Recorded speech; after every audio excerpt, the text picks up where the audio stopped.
Hello everyone, welcome to our channel education hotspot. अपनी IGNOU MA sociology की revision series में हम लोग क्वेश्चन आंसर और टॉपिक के एक्सप्लेनेशन फॉर्मेट में अपना सिलेबस कवर कर रहे हैं। बहुत सारे सब्जेक्ट की वीडियोस जो हैं वो ऑलरेडी चैनल पे अवेलेबल हैं। यहाँ पे आज हम बात करने वाले हैं, आज का टॉपिक हमारा जो रहेगा वो रहेगा आपके सब्जेक्ट MPS 3 का, जो कि आपका सेकेंड ईयर का सब्जेक्ट है, that is India democracy and development. 6 subject होते हैं आपके सेकेंड ईयर में, जिनमें से आपको 4 ऑप्ट करने होते हैं। तो ये सब्जेक्ट जिसने ऑप्ट किया होगा ऑब्वियसली उसी ने ये वीडियो प्ले करी होगी। ये सब्जेक्ट आपका एमए सोशियोलॉजी के साथ साथ ये सब्जेक्ट एमए पॉलिटिकल साइंस का भी सब्जेक्ट है। MPS 3 का पेपर दोनों के लिए कॉमन है।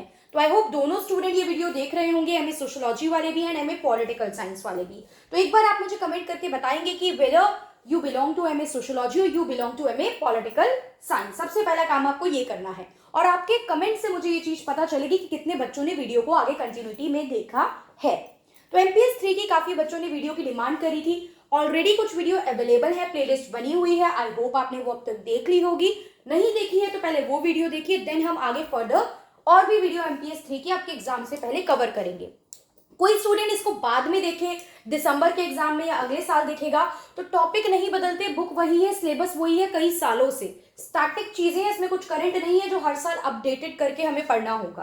तो आप हर स्टूडेंट के लिए वीडियो यूजफुल रहने वाली है आने वाले कई सालों तक। हम जो टॉपिक ले रहे हैं वो ले रहे हैं religious and social movement of the Muslims. 2 part में इस टॉपिक को हम कवर करने वाले हैं, बिकॉज इसमें कुछ मूवमेंट है। तो I not make this video very long, लेकिन हाँ हम कुछ शॉर्ट मतलब 2 पार्ट में इस वीडियो को कंप्लीट करेंगे। In case you have any doubt आप मुझे यहाँ कमेंट कर सकते हैं, इंस्टाग्राम पे मैसेज कर सकते हैं। इंस्टाग्राम पे आपके डाउट क्लियर किए जाएंगे ऑडियो फॉर्मेट में या फिर टेक्स्ट फॉर्मेट में। नोट्स की PDF के लिए आप लोग टेलीग्राम ज्वाइन कर सकते हैं, वहां भी आपको नोट्स की PDF मिल जाएगी। पहला मूवमेंट है Wahabi movement. This movement is related to the Muslim. यहाँ पे बात की जा रही है जितने भी मुस्लिम्स के रिगार्डिंग रिलीजियस या फिर सोसाइटी में अपलिफ्टमेंट, सोशल पोजीशन के रिगार्डिंग जो भी मूवमेंट हुए। फैक्चुअल है, चीजें याद कुछ कुछ करनी ही पड़ेंगी, ऑप्शन नहीं है। वहाबी मूवमेंट की बात करें, सारे नाम याद रखना जो भी इनके मूवमेंट के रहेंगे। लीडर्स के नाम हमें याद रखने हैं। तो Syed Ahmad and Ismail Haji and Maulvi were prominent leader of this movement. इस मूवमेंट को हम वलीउल्लाह मूवमेंट भी कहते हैं। This movement revolved around Islam legacy, Quran and Hadith. ये इस्लाम को प्यूरिफाई करने की बात करता है और कहता है हमें रिलीजन की सिंप्लिसिटी तक वापस जाना है। मतलब जो मॉडिफिकेशन, मॉडर्नाइजेशन से आपने रिलीजन को इम्पैक्ट डाला है, उस पर्टिकुलर जो सिंप्लिसिटी थी, वो जो ओरिजिनेशन था, हमें उस तक वापस पहुंचना है। And the teaching of Abdul Wahab of Arabia and the preaching of Shah Waliullah inspired this essentially revivalist response to the western influence. को हो क्या रहा था, अब वेस्ट जो था वो हर जगह कहीं ना कहीं कल्चर पे, सारे कल्चर पे, हिंदुइज्म, मुस्लिम, इन पे इन्फ्लुएंस डाल रहा था। आप देख रहे हो क्रिश्चियनिटी आ रही थी, क्रिश्चियन मिशनरी, ये चीजें प्रमोट की जा रही थी। तो कन्वर्जन का डर और कन्वर्जन जो है वो सब जगह देखा जा रहा था। एक जो अपने ओरिजिनल रिलीजन में डिफरेंस आ रहा था, चेंज आ रहा था, वो वेस्ट, एक तरीके से बोला जाए वेस्टर्नाइजेशन की वजह से इन्फ्लुएंस हो रहा था। वो चीज जो थी, जैसे हिंदुइज्म में काफी सारे मूवमेंट चलाए गए थे, आर्य समाज, ब्रह्म समाज, अलग अलग चीजों को लेके, उसी तरीके से गो बैक टू वेदास की बात की गई थी। तो उसी तरीके से यहाँ मुस्लिम्स में भी यही चीज थी कि हमारे रिलीजन की सिंप्लिसिटी जो है वो मेंटेन रहनी चाहिए, वो किसी और कल्चर से इतना इन्फ्लुएंस नहीं होना चाहिए। The teaching of Waliullah were further popularize. इसको आगे कौन लेके गया? शाह अब्दुल अजीज एंड सैयद अहमद बरेलवी। इन्होंने इस पर्टिकुलर मूवमेंट को एक पॉलिटिकल पर्सपेक्टिव दिया। देखो क्या होता था, पहले आप मूवमेंट को ट्राई करते थे, जो होते ना old social movement, new social movement, तो जितने भी ओल्ड सोशल मूवमेंट थे वो इंडिविजुअलिस्टिक नहीं होते थे, मतलब इंडिविजुअल लीड नहीं कर पाते थे।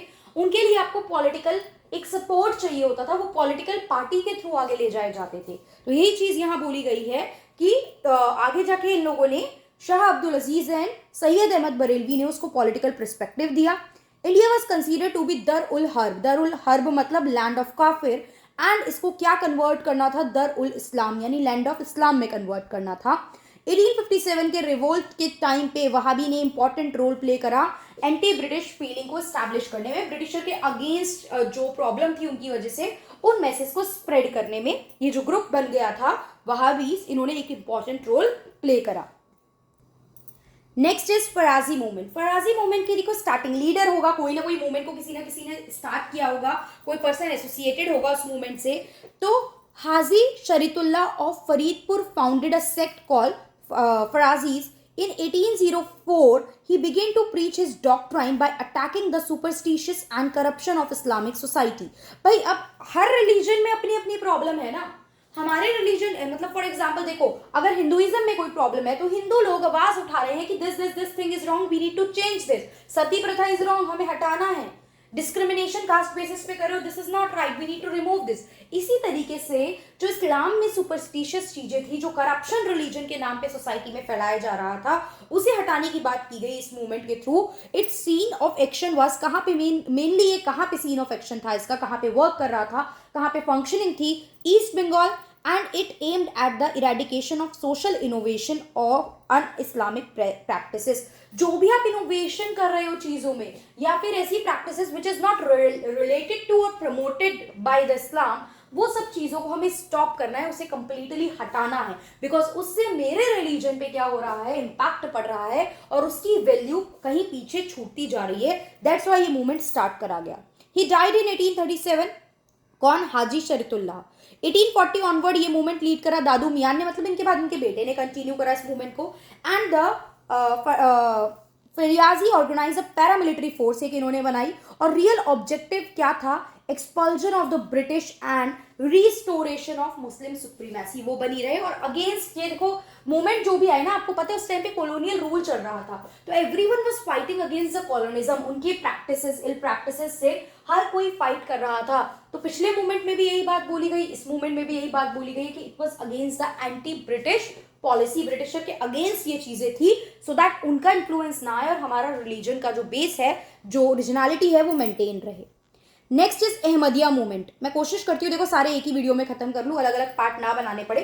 थोड़ी सी बड़ी भी हो जाए वीडियो तो you guys have to bear it please. पूरी वीडियो देखना है तो मुझे कमेंट करके बताना है, बीच में भी छोड़ रहे हो तो मुझे बताओ कि यहाँ तक हमने सुना या हमें आता था, हमने नहीं देखा, हम सिर्फ नोट से पढ़ के काम चला लेंगे। जो भी चीज है वो आप लोग मुझे कमेंट करके बताएंगे। बिकॉज देखो कमेंट क्या होता है, बार बार मैं नहीं बोलती हूँ, जैसे कि आप लोगों ने अगर वीडियो देखी है तो यू गाइज नो कि I don't promote the things.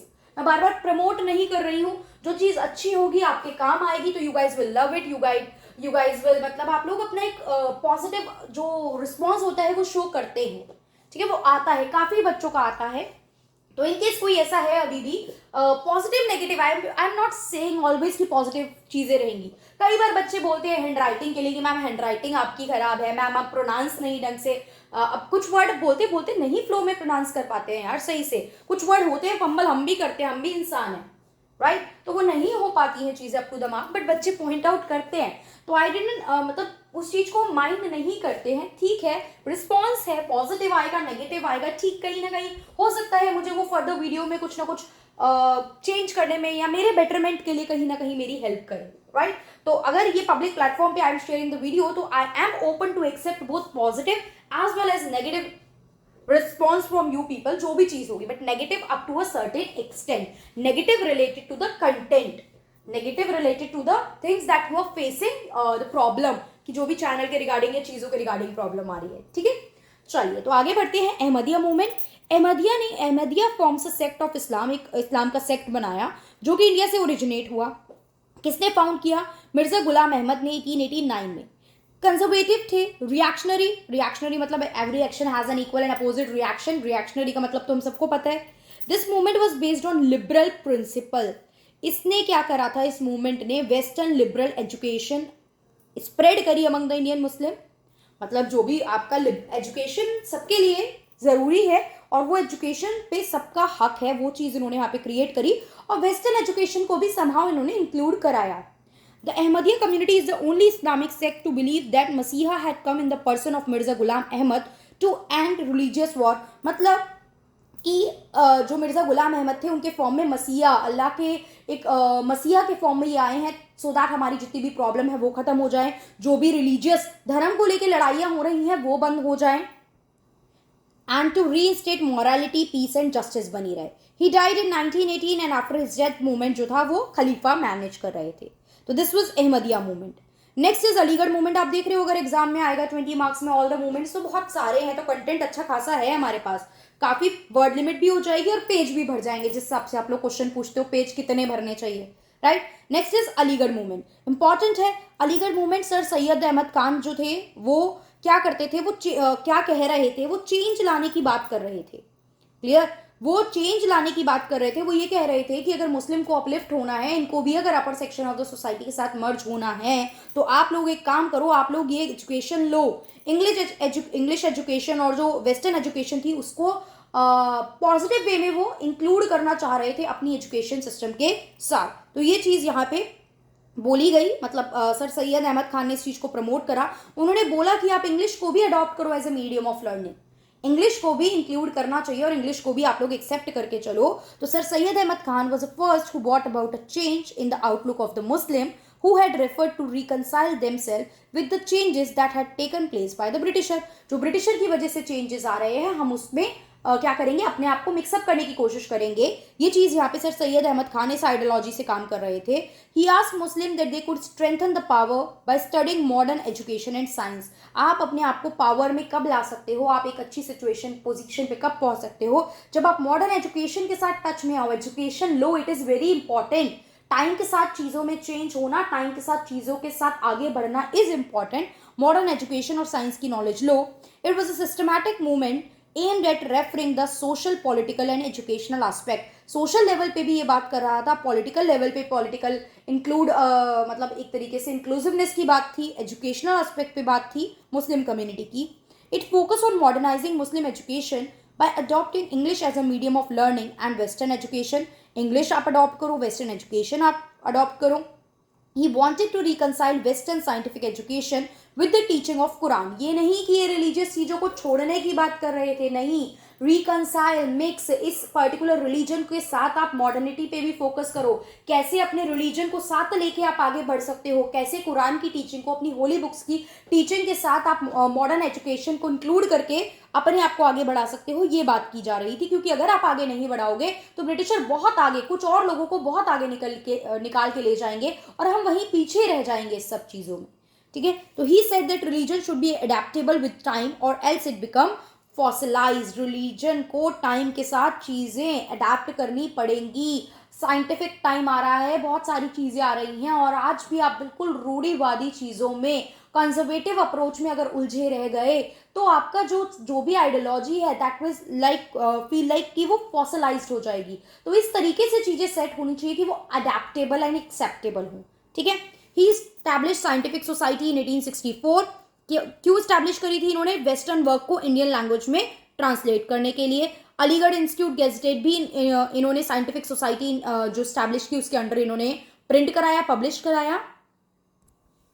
These all are the facts now. 1877 में इन्होंने मोहम्मद एंग्लो ओरिएंट कॉलेज जो था वो ऑक्सफोर्ड और कैम्ब्रिज जो यूनिवर्सिटी थी, इंटरनेशनल यूनिवर्सिटी जो आपकी थी, उनके पैटर्न पे इन्होंने वो Mohammad Anglo Oriental College establish किया, जिसको आज की डेट में हम लोग अलीगढ़ मुस्लिम यूनिवर्सिटी बोलते हैं। This is one of the very important university जो है, this is Aligarh Muslim university.